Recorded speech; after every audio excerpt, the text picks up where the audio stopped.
2021 honours tax. आप बोलेंगे sir 2019 के बाद 20 का ही नहीं किए हैं। अरे 20 में कोरोना था ना, बिना एग्जाम को सबको पास कर दिया गया था। उस समय आप नहीं थे, आप उसको फायदा आपको भी मिला होगा, पीछे मिला है, लेकिन वहां पर 2020 में 4th सेमेस्टर वाले को मिला था। सबसे पहले ग्रुप ए में पहला क्वेश्चन से what do you mean by assessment year. Already मेरे बुक में है, देखिएगा। असेसमेंट ईयर का, प्रीवियस ईयर का, पर्सन का, ये सब डिफिनेशन जरूर आता है, उसको याद कर लीजिएगा। Mention 2 circumstances where income of previous year is assessed in the same year. यानी हम लोग क्या जानते हैं, हम लोग ये जानते हैं कि जो प्रीवियस ईयर है उसमें जितना भी कमाई किया गया है वो असेसमेंट ईयर में हम लोग प्रीवियस ईयर का सारा कुछ पांचों इनकम को बताते हैं, उसके ऊपर टैक्स अगर बनता है तो देते हैं। लेकिन यहां क्वेश्चन है कि वो कौन सा सर्कमस्टेंसेस है, कौन कौन सा वो परिस्थिति है where income of the previous year का income is assessed in the same year. मतलब जो जिस ईयर में काम कर रहे हैं उसी ईयर का जितना इनकम हुआ उतना को जोड़ देना। ये कब होगा, जैसे आप इसको बोल सकते हैं असेसमेंट ईयर का असेसमेंट ईयर में ही कब जोड़ा जाएगा कि आपने कितना इनकम किया है। तो 2 है income of persons living India. अगर कोई इंडिया छोड़कर चला जा रहा है तो देखिए आप सबको ही जानते हैं ना कि भाई अप्रैल से शुरू होता है। अब मान लीजिए अपने आप को आप लीजिए कि आप 1 अक्टूबर को इंडिया छोड़ देना चाहते हैं, कोई और कंट्री में चले जाना चाहते हैं, तो भाई अप्रैल, मई, जून, जुलाई, अगस्त, सितंबर 6 महीने का जो इनकम आपने इंडिया में किया है करंट ईयर में, तो उस करंट ईयर के ऊपर अगर कोई टैक्स बनता है तो देके जाना पड़ेगा। दूसरा, income from shipping business of non resident. जो नॉन रेसिडेंट है, एनआरआई है, अगर वो किसी भी करंट ईयर में इंडिया से कोई पैसा अगर कमाया है तो संग संग उसके ऊपर टैक्स उसको पे कर देना पड़ेगा। तो ये 2 हो गया, 2 ही बोला था, बुक में देखिएगा 3-4 दिया हुआ है। फिर बोलता है determine the status of the following person. ABCD बोलता है एक एलुमनी एसोसिएशन ऑफ स्टूडेंट्स है, उसको क्या बोलेंगे, Sonarpur municipality. Already questions repeat किया है। तो पहला जो है ABCD वाला उसका होगा बॉडी ऑफ इंडिविजुअल्स BOI और सोनारपुर म्यूनिसिपैलिटी लोकल अथॉरिटी। आगे बोलता है D number, mention any 2 fully exempted income.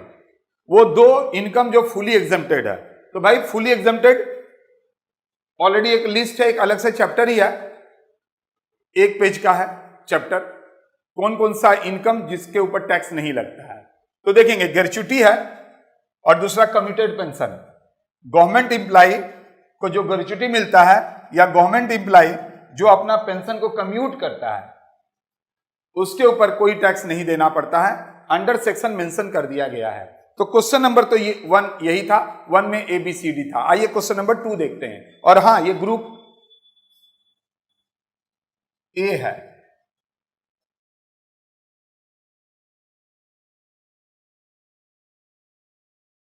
Question number 2 वही residential status and tax liability. Tax liability से है, mister Das has received the following amounts during the previous year ending 31 March 2023। Income from house property in Sri Lanka received therein. ठीक है, इसमें कोई गलती नहीं है। इनकम श्रीलंका में हुआ, वहीं रिसीव्ड किया, दोनों बाहर है। कंट्रोल नॉट कंट्रोल अगर नहीं बोलेगा तो हम लोग नॉट कंट्रोल करेंगे, 1 में लगेगा, 2 में नहीं लगेगा। Income from salary in India, India में इनकम हो रहा है, तीनों में लगेगा। इसीलिए तो बोले हैं बाबू कि तुम लोग सबसे पहले जब चैप्टर पढ़ाते हैं तो चैप्टर के ऊपर ध्यान दो, उस समय अब्सेंट मत करो। ईयर जब कराएंगे तो मुंह बनाने से कोई फायदा नहीं है ना। Dividend from an Indian company received in China.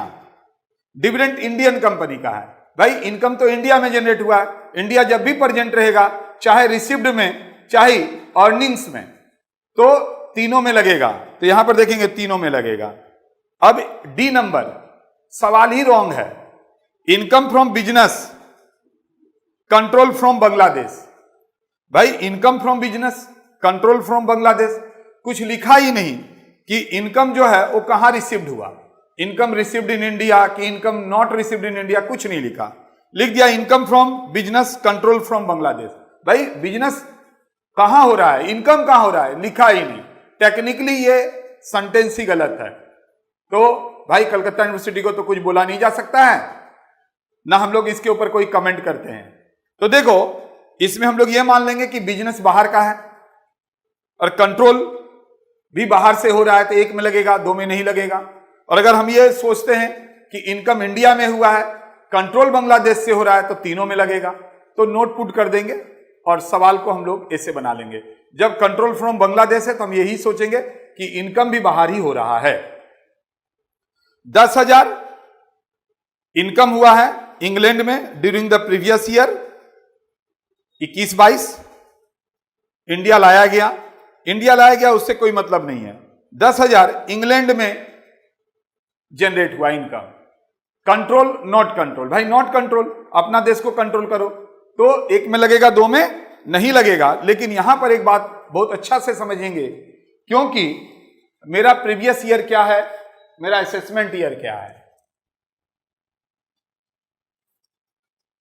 हम लोग का जो प्रीवियस ईयर होगा ना वो 22-23 होगा, ठीक है। क्योंकि फोर्थ सेमेस्टर आप बोलेंगे सर मार्च तो आया ही नहीं। अरे बाबा, जब आप एग्जाम दोगे फोर्थ सेमेस्टर का उस समय तो मार्च खत्म हो जाएगा ना, तो आपके प्रीवियस ईयर हो जाएंगे 22-23 और असेसमेंट ईयर जो हो जाएगा 23-24 हो जाएगा, ठीक है। यहां जो बोला है कि 10,000 जो इनकम हुआ था इंग्लैंड में और वो प्रीवियस ईयर दिया हुआ है 21-22, तो याद कीजिए पास्ट अनटैक्स फॉरेन इनकम। अगर कोई इनकम आपने बाहर किया है, पास्ट अनटैक्स फॉरेन इनकम, और इंडिया में ला रहे हैं, तो किसी में भी टैक्सेबल नहीं होता है। तो बोल रहा है compute gross total income of mister Das if his ordinary resident, non ordinary, non resident. बनाया हुआ सवाल है, फिर भी हम यहां पर बनाएंगे क्वेश्चन नंबर 2।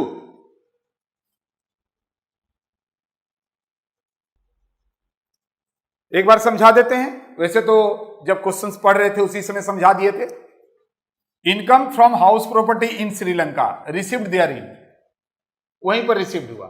भाई जब वहीं रिसीव्ड हुआ, श्रीलंका में इनकम हुआ, श्रीलंका में रिसीव्ड हुआ, तो नॉट कंट्रोल फ्रॉम इंडिया, एक में लगेगा, दो में नहीं लगेगा। Income from salary in India, income India में हुआ है, तीनों में लगेगा। डिविडेंड फ्रॉम इंडियन कंपनी, भाई इंडियन कंपनी डिविडेंड दे रहा है, तो इनकम कहां हुआ, इंडिया में हुआ, तीनों में लगेगा। चौथा नंबर सवाल इनकम्प्लीट है। Income from business control from Bangladesh, यानी कोई भी इनकम हुआ है, कहीं पर भी हुआ है, छोड़िए, कंट्रोल बांग्लादेश से हो रहा है, मतलब नॉट कंट्रोल फ्रॉम इंडिया। जब इंडिया से कंट्रोल नहीं हो रहा है तो एक में लगेगा, दो में नहीं लगेगा। हम लोग एज्यूम कर ले रहे हैं यहां पर।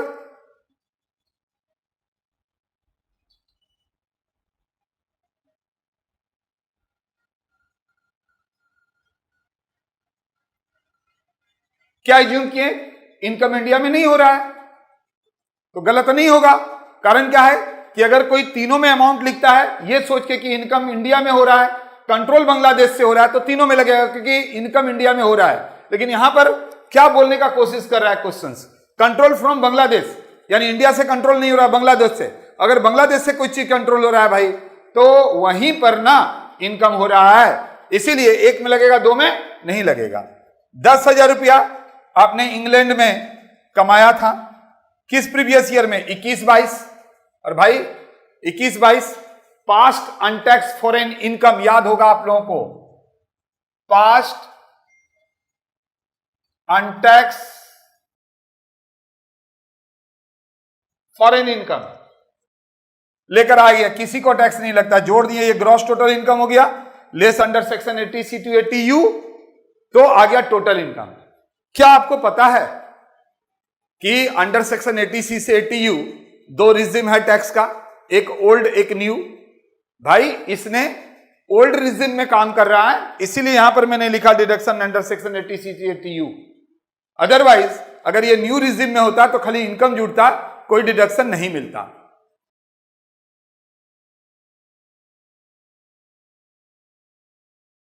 ये लिख देना बाबू, assume not exercise option under section 115 BAC, इसका मतलब ये हुआ कि वो न्यू रिजिम में नहीं है, ओल्ड रिजिम में है।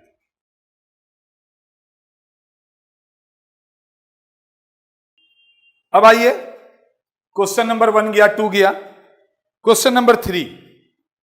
वापस हम आपको बताए थे कि पिलर है, क्या क्या पिलर है, तो gratuity, commuted pension, live encasement, HRA भी आप मान सकते हैं। ठीक है, तो देखिए इसमें से एक सवाल आया बहुत अच्छा। सबसे पहले 3 नंबर का बी देखेंगे। ए में एग्रीकल्चर इनकम को डिफाइन करने के लिए बोला है, बुक में है। Mister Vishal retired from service on 31 October 2022 and received 5 lakh as gratuity. 5 lakh gratuity मिला है। He was entitled to pension 10,000 रुपया पर मंथ। अक्टूबर में रिटायर हुआ, नवंबर से उसको पेंशन मिल रहा है 1 नवंबर 2022 से, फ्रॉम 1 जनवरी, यानी देखो नवंबर में उसको 10,000 पेंशन मिला, लिख के बता रहे हैं।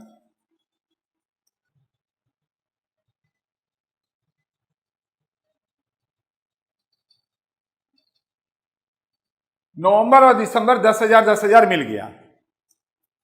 From 1 January 2023 he committed 50% of his pension. अब जनवरी, फरवरी और मार्च इसका 50% कम्यूट कर दिया, तो 10,000 का 50% 5,000 छोड़ दिया, यानी अब उसको 5,000 करके ही पेंशन मिलेगा। तो ये जो 50% छोड़ा इसी को कम्यूटेड पेंशन बोलते हैं, और इसके बदले में उसको एक लमसम रुपया मिलेगा। अगर आप हर एक क्लास में आ रहे थे, सैलरी जब पढ़ा रहे थे, तो आपको समझ में आया होगा। तो बोलता है कि उसको कम्यूट कर दिया 50% और उसको 3 लाख रुपया कम्यूटेड पेंशन मिला। Compute his taxable amount of pension for the assessment year 23-24। बोलता है असेसमेंट ईयर 23-24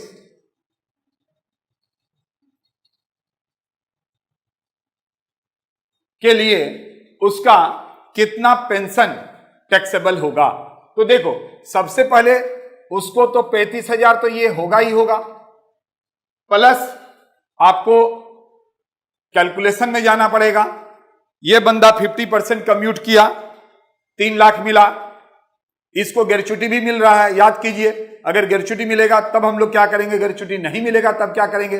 इस बंदे को ग्रेच्युटी मिल रहा है तो हम लोग 1/2 यानी 1/3 2/3 वाला बात, ये बात याद रखिएगा।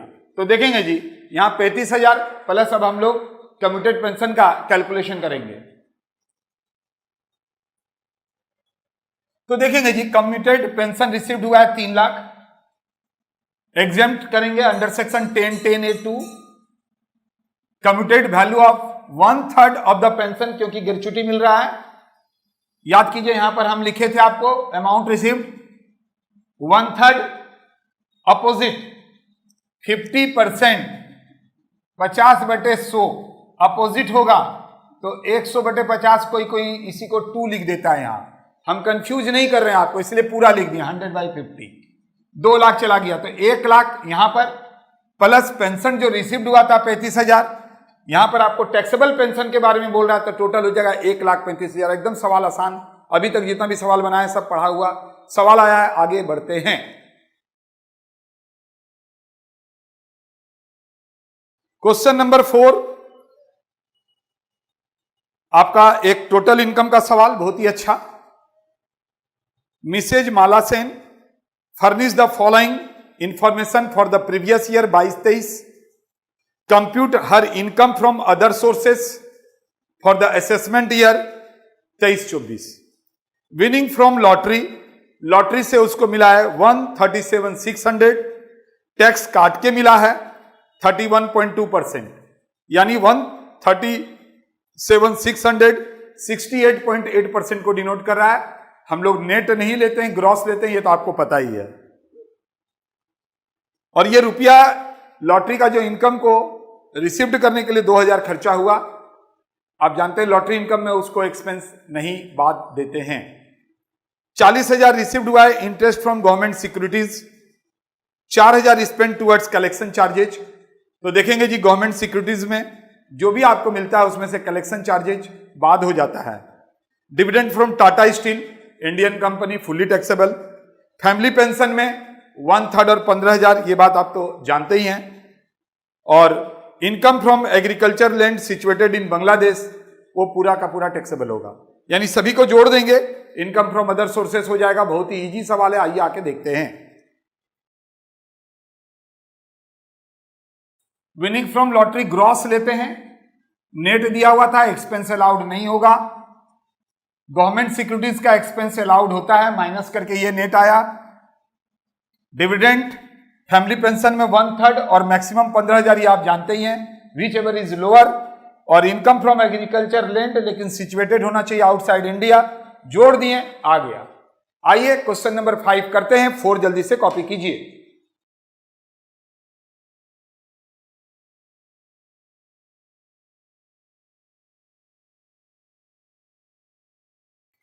Question number 5, from the following particular compute gross total income and losses to be carry forward.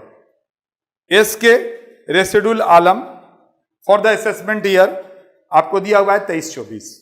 देखो बाबू, एक बात ध्यान से समझना कि यहां पर कैरी फॉरवर्ड वाला बात है, यानी हर एक चैप्टर से एक क्वेश्चन तो आता ही है। इनकम फ्रॉम सैलरी 7 लाख दिया हुआ है। हाउस प्रॉपर्टी 2 हाउस है, 1 and 2, एक लेट आउट एक सेल्फ ऑक्युपाइड, दोनों से माइनस में दिया हुआ है। Income from speculation business, short term capital gain, long term capital loss. आपको पता है ना कि शॉर्ट टर्म कैपिटल लॉस को लॉन्ग टर्म से सेट ऑफ किया जा सकता है गेन से, लेकिन अगर शॉर्ट टर्म है तो लॉन्ग टर्म के प्रॉफिट से, यानी अगर लॉन्ग टर्म का कोई भी लॉस होगा तो उसको शॉर्ट टर्म से हम लोग सेट ऑफ नहीं कर सकते हैं। बड़ा भाई छोटा भाई वाला बात बताए थे। Speculation business loss assessment year 22-23, यानी पिछले साल का कैरी फॉरवर्ड हुआ है। शॉर्ट टर्म कैपिटल लॉस भी कैरी फॉरवर्ड हुआ है। बहुत ही आसान सवाल, कैरी फॉरवर्ड का इससे भी अच्छा सवाल कर चुके हैं। तो income from salary 7 lakh, house property में 2 loss, total loss 7,60,000। But rule है कि मैक्सिमम आप हाउस प्रॉपर्टी का loss 2 lakh he set of कर सकते हैं। बाकी जो 5,60,000 हो गया वो कैरी फॉरवर्ड हो जाएगा। इनकम हुआ है स्पेकुलेटिव बिजनेस से, लेकिन प्रीवियस ईयर का कैरी फॉरवर्ड आप करके रखे हैं 37,500, तो 37,500 में 31,250 चला गया। बाकी कितना बचा है कैलकुलेटर से देखिए।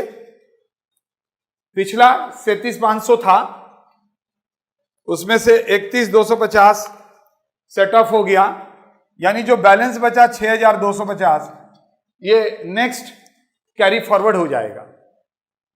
नहीं भी लिखेंगे तो चलेगा, जैसे ये हम नहीं लिखे, ये नहीं लिखे। Income from capital gain, short term capital gain है, लेकिन शॉर्ट टर्म कैपिटल लॉस भी था जिसको आप कैरी फॉरवर्ड कर रहे थे। 20,000 पूरा का पूरा सेट ऑफ हो गया। लॉन्ग टर्म कैपिटल लॉस है 62,500, कैरी फॉरवर्ड होगा नील, जोड़ दिए 5,10,000 हो गया। तो इस तरह से आप देख रहे हैं कि ईयर का सवाल हम लोग आसानी से बना रहे हैं, कहीं से कोई प्रॉब्लम नहीं हो रहा है। तो 6 नंबर भाई आज तो टाइम हो गया, तो नेक्स्ट क्लास में हम लोग फिर देखते हैं।